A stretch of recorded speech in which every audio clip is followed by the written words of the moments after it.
Now, the term Feng Shui today have been literally translated as wind and water, and the basic understanding for most people when they hear the word Feng Shui is how their interior home is decorated. Well, this is far from the truth. Feng Shui literally can mean wind and water, but what it describes is a method or a science of harnessing the environmental energies to enhance human lives. Now, if you're interested in learning more, please watch my other videos where I explain in detail what the systems of Feng Shui is about, and there will be guides for beginners just like you to learn a bit more about what each system entails and how you can actually deploy some of the techniques in your life. Now, if you have not already done so, please subscribe to my channel and click on the bell icon to get notified for any new videos that I will be releasing. A lot of times we have mistakenly think that Feng Shui means what we put around the house, how we decorate the place, or whether the color schemes are right or not. This is not Feng Shui, okay? In reality, Feng Shui is actually a relatively new term to describe what the ancient Chinese philosophers call Hamyu. Hamyu is a science of understanding the environment, to understand how nature, Mother Nature and energy flows from our environment and how to harmonize with it so that these energies can help us in succeeding in life. So the study of Feng Shui is really about understanding the alignment of 4 specific factors. Number 1, alignment with the environment. Now, when we say environment, we are referring to mountains and water. These are natural Mother Nature contours of the land. Sometimes you may say, I don't see a mountain, I don't see water. Well, it's there, obviously. This is the lands have high and low, water has flow as well. These are where energy comes from. When you go to a place, right, when you visit a place, you can literally feel that some places gives you more vibrance. Some places are just dull and, sad and gloomy. These human beings have a reception to these things, okay? So when your environment creates such energy flows. So the study of Feng Shui is to allow us a specific methodical way to connect to the environment. Now, you may be asking, what's the purpose of connecting to it? What's the point? Well, the point is this: if the environment acts against you, you will feel unhappy, unhealthy, somewhat pessimistic, gloomy. Sometimes we just don't feel good in an area. When our energy level is low, we are more pessimistic, we don't feel like doing things, we feel like complaining all the time. But if our environment supports us, our energy vibration is high, we are more optimistic, we are happier, we are nicer to other people. Look at all the complainers around the world, right? Everyone's complaining, this is not good, that's not good. Maybe the environment is working against them. That's why they're not feeling at their best. So the study of Feng Shui is really about the environment. Now, a lot of people assume that Feng Shui is about the stone lions they have in front of the door or the Chinese decors in the house. That's not. It's just a term describing the science of the environment. Now, the purpose is aligning environment with the people of the living in or working in a specific property. Therefore, the second most important thing in Feng Shui is to understand the building's alignment, or at least your unit or your home, how you align the rooms and the areas that you use the most in accordance to what you want to achieve. Now, harmonizing doesn't mean just harmony. Harmony for what? You need to have a purpose. In Feng Shui, the energy can be geared towards supporting your career goals, supporting your family goals, supporting your personal development goals. You gotta have a purpose here. If the environment supports you, you already won at least 50% of this game of life. It's very difficult to overpower or over-willpower the environment. No matter how positive you think you are, but the environment is negative, sooner or later, you might cave in.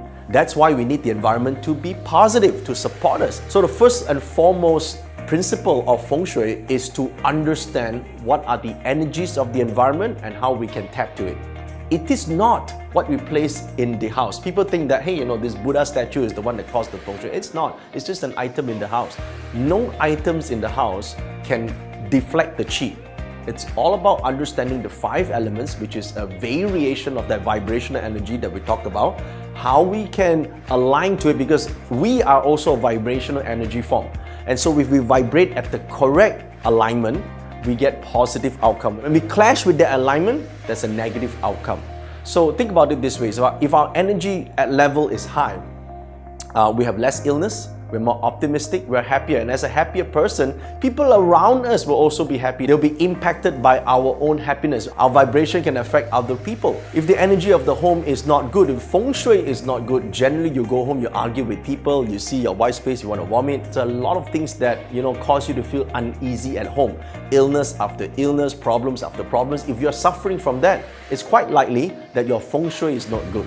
Now, it's not just about moving furniture around. A lot of people think that Feng Shui is like, oh, do I have to move my furniture around, change new bed, hack the door and change the direction? Not so. Not like this.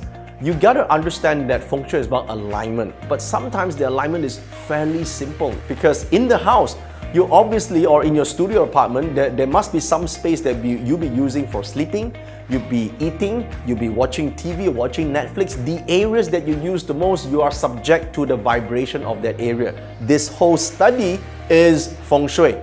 Okay? So the correct understanding of Feng Shui is to understand how you can align to such energy. It is like this. It's like similar to, there's Wi-Fi signal everywhere. All you need to do is understand where the signal is strongest and log in with the right password. Many people think that Feng Shui is about buying the right plant or having the right color schemes. I know this is a popular concept in the West, but it's not a true concept or true practice of how we use Feng Shui here in the East.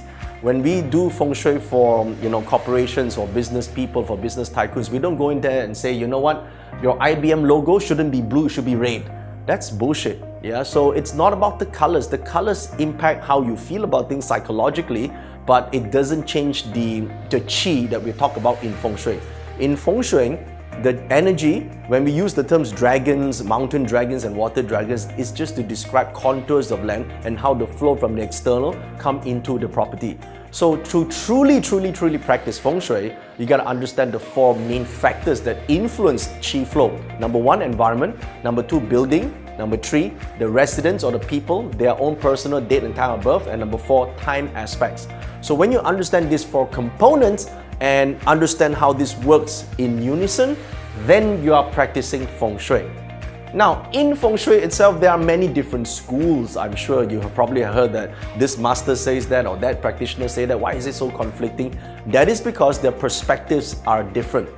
So there are different systems of Feng Shui used for different purposes. In a nutshell, there are two major schools. Okay, there's School A and School B. You can think of it as the Oxford of Feng Shui, and then there's the Cambridge of Feng Shui. They're both great schools. They both have their sub-schools that belong to the main core. Okay, but their principles of understanding or manipulating energy flow is somewhat different. The first school is called Sanhe, or the Three Harmony School. Three Harmony School places 70% of its formulas or understanding on the environment.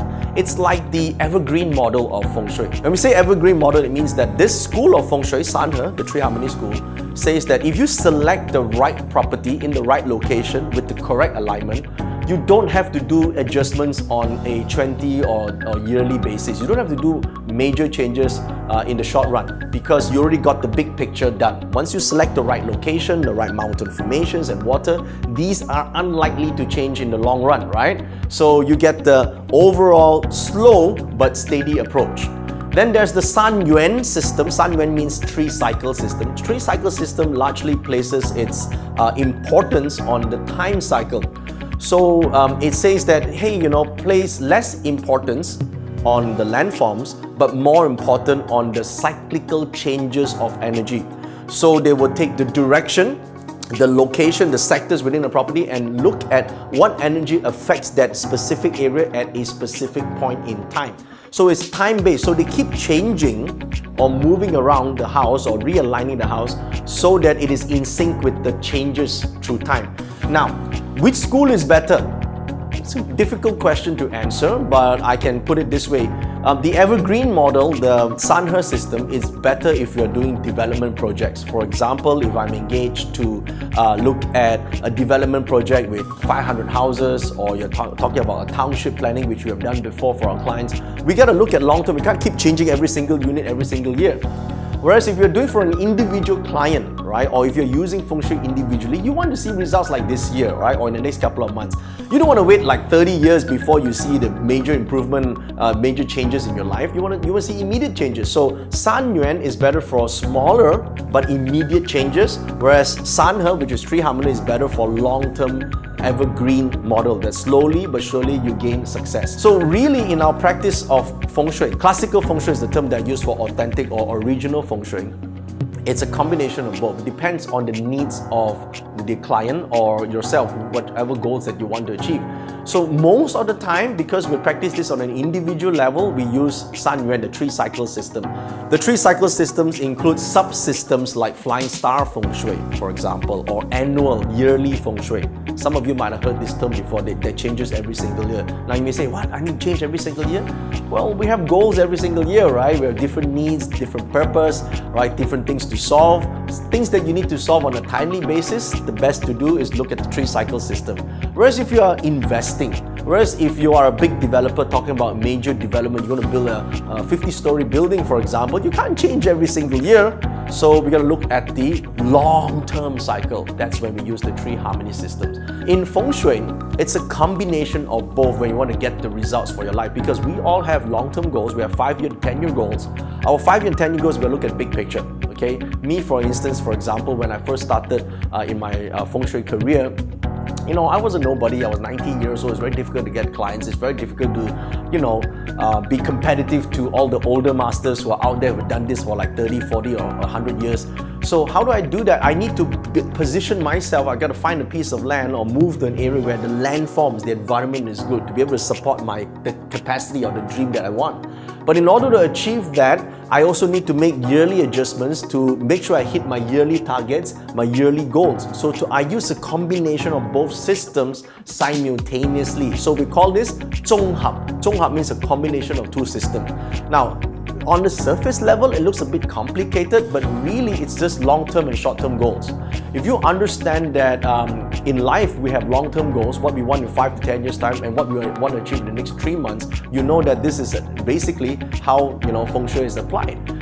In every aspect of our lives, we have, you know, big picture. In every aspect of our life, we also have things that we want immediately. A lot of small goals add together make a big goal. So a combination of both systems is the correct way to get what you want in life. And by the way, you can't use Feng Shui if you don't know what you want. The problem is a lot of people think, oh, I like Feng Shui because my friend is using Feng Shui. That's not how Feng Shui works. You gotta have a need first. What do you want to achieve? Or at least, what's bothering you right now? So if there's a certain aspect that is bothering you, maybe relationships, you're not getting what you want, maybe in wealth, you're not getting what you want, maybe in your career, you're receiving some blockages or you're having some blockages and issues somewhere. If you can identify what that is, you can deploy the right type of Feng Shui, right type of Feng Shui method at least, to actually mitigate that problem. Listen, what Feng Shui is not is, you can't set up something and then you strike the lottery the next week, okay? It doesn't happen like that. If it happens like this, then in reality, I don't need to do any videos, I don't need to do any Feng Shui consulting, I just sit here and just hitting the lottery all the time.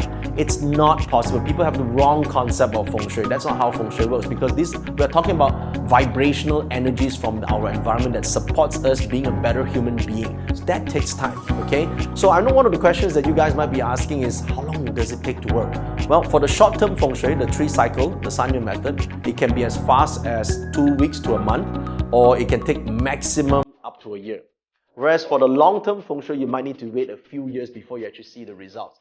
Because to make major changes, sometimes we don't see the change. Like, for example, building a business empire, you have struggles and struggles and struggles and struggles, and someday you just look back, hey, you just moved so far ahead and now you are successful already and people don't even know what you've done the last couple of years.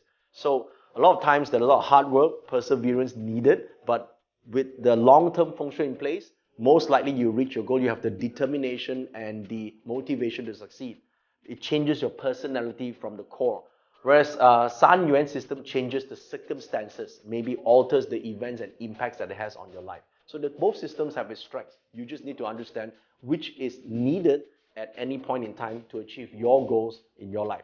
Now, if you have enjoyed this video, please leave me a comment, or leave me a comment to at least let me know that you're here, and tell me what other topics that you would like me and my team to film for you. Give me a thumbs up so that me and my team are encouraged to film the next video.